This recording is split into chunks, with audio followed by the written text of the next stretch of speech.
এই মুহূর্তে আমি অবস্থান করছি চট্টগ্রাম রিয়াজউদ্দিন বাজার আমতলে, যেখানে গতকাল মধ্যরাতে অগ্নিকাণ্ডের ঘটনায় ৩ জন মৃত্যুবরণ করেছে এবং ৫ জন আহত হয়েছে বলে আমাদেরকে এখানের একজন রিয়াজউদ্দিন বাজার মার্কেট কমিটির একজন সদস্য আমাদেরকে জানিয়েছেন। এখন যারা আহত রয়েছেন তাদেরকে চট্টগ্রাম মেডিকেল কলেজ হাসপাতালে ভর্তি করা হয়েছে। আমি যদি একটু আপনাদেরকে দেখাই, আসলে এই জায়গায় রিয়াজউদ্দিন বাজার এই বণিক কল্যাণ সমিতির আমি একজন যিনি মালিক সমিতির একজন কর্মকর্তার সাথে কথা বলেছি। তিনি আমাদেরকে জানিয়েছেন ধারণা করা হচ্ছে কিন্তু শর্ট সার্কিটের মাধ্যমে কিন্তু অগ্নিকাণ্ডটি ঘটনাটি ঘটেছে বলে এমনটা ধারণা করছেন।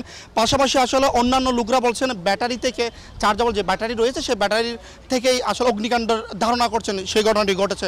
অপরদিকে আসলে আমরা এখানে যারা স্থানীয় রয়েছে তাদের সাথে কথা বলেছি, তারা আমাদেরকে জানিয়েছেন মধ্যরাতেই হঠাৎ করে অগ্নিকাণ্ডের ঘটনা ঘটলে তাৎক্ষণিকভাবে তারা ফায়ার সার্ভিসকে খবর দেয়, কিন্তু ফায়ার সার্ভিস আসলে তারা যেই সুড়ঙ্গ রয়েছে অর্থাৎ যেই প্রবেশ মুখ রয়েছে সেটা ছোটোর কারণে কিন্তু তাৎক্ষণিকভাবে তারা প্রবেশ করতে পারেনি এমনটা ধারণা করছেন যারা এখানে স্থানীয় রয়েছে তারা।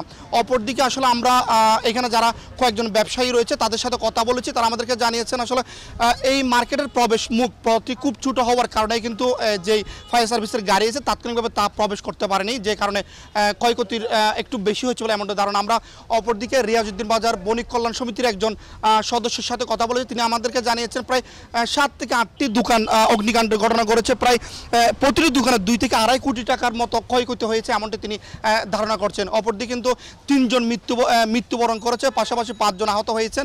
আহতদেরকে চট্টগ্রাম মেডিকেল কলেজ হাসপাতালে নেওয়া হয়েছে। তো দর্শক, আসলে যেমনটি বলছিলাম গতকালকে মধ্যরাত থেকেই চট্টগ্রাম রিয়াজউদ্দিন বাজারে প্রায় 3 জন মৃত্যুবরণ করেছে, পাশাপাশি 5 জন আহত হয়েছে। আহতদেরকে চট্টগ্রাম মেডিকেল কলেজ হাসপাতালে নেওয়া হয়েছে।